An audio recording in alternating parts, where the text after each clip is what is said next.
at a speed of 27 meters per second, but came to an abrupt stop, decelerating rapidly for negative 8.4 meters per second square after witnessing a demon pass by. How long did it take for the car to stop, and how far will it skip?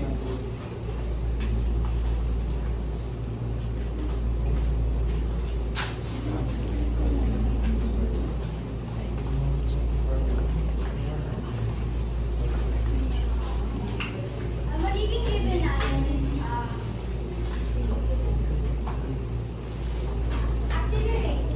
accelerator is equal to rate 27 meters per second.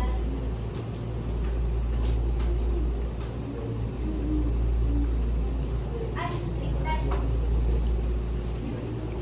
ano pala? Negative 8.4 meters per second. Tapos, ang magiging ano natin is, initial velocity is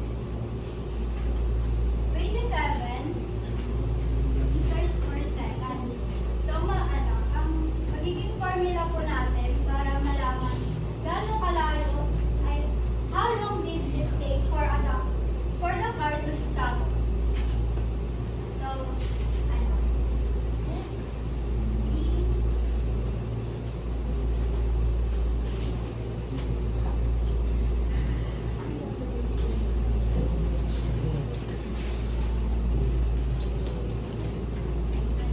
Final velocity equal to initial velocity plus accelerator tapos glide.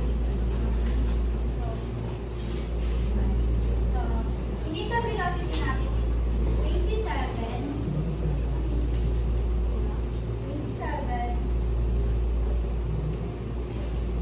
plus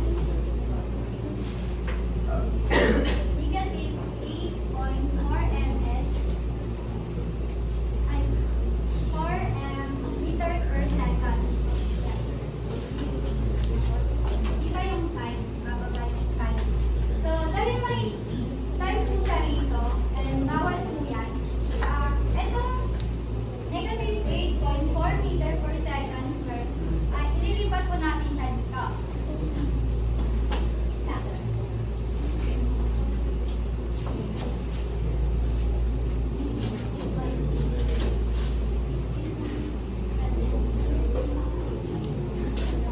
So, dahil nalipat na po natin, and dahil alam po natin na bawal po yung number dito, gagawin po natin para matapat is divide. I-divide po natin ito sa sarili niya.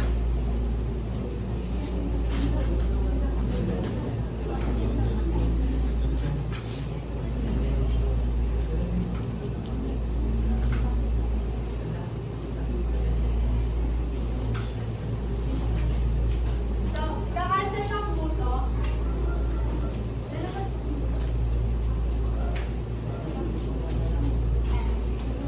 So, ano po? So, dahil nakancel na po ito, ang magiging ay, i-divide po natin. So, divide.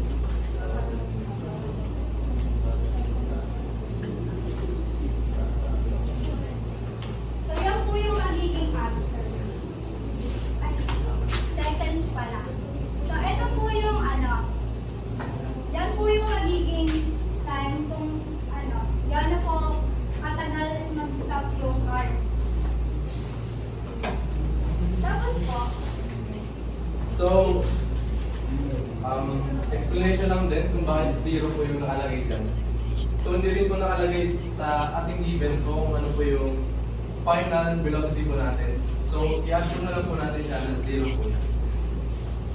At saka po, with ano naman po, common sense naman din po. Kasi po, the car came to an abrupt stop. So, at the end of his journey, tumigil po siya. So, ano po yung muling velocity po niya? Di ba 0 po? Kasi pwede na po siya gumagano. so ngayon naman po, hanapin naman po natin ngayon is how far will you speed po. So, ang magiging formula naman po nito is final velocity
So correction lang guys.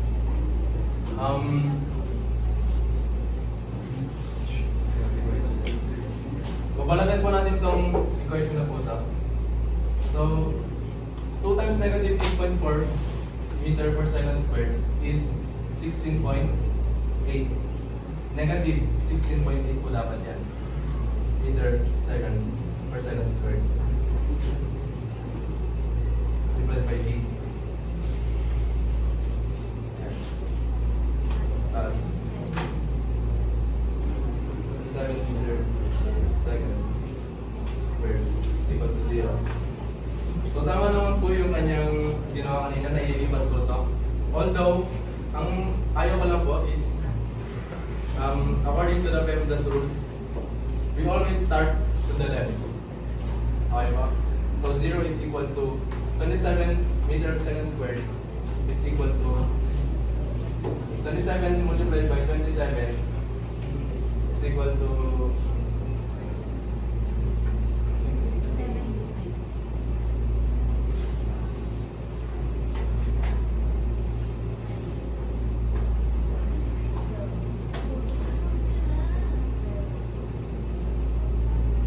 tama ba? Yes. Bakit? 7 to 9. Ay, 7. Okay. Sorry. 18 plus 4 is actually 22. So, 2, 7, 2, 9. Okay. Now we will proceed. 7, 2, 9. Squared outside will apply to both both variables. So, m would be squared and second would be squared as well.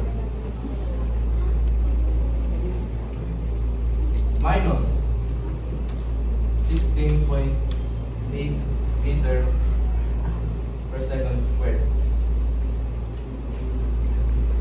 And ililipat natin ito sa kabila. Para ma-kompleto na yung ating equation. So, negative, mapunta sa kabila, magiging positive. So, 16.8 meter per second squared times 3 is equal to 729 meter squared per second squared. Ayan. Kita ba yan? Okay, now we'll divide both sides by 16.8 meter per second squared is equal to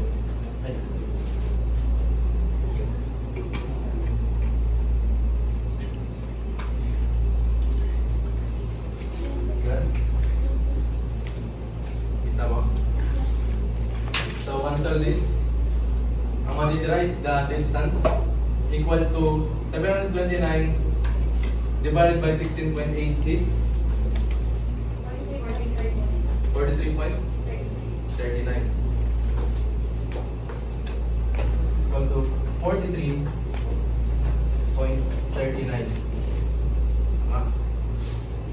Cancel na yung seconds natin kasi both para silang mayroong squared.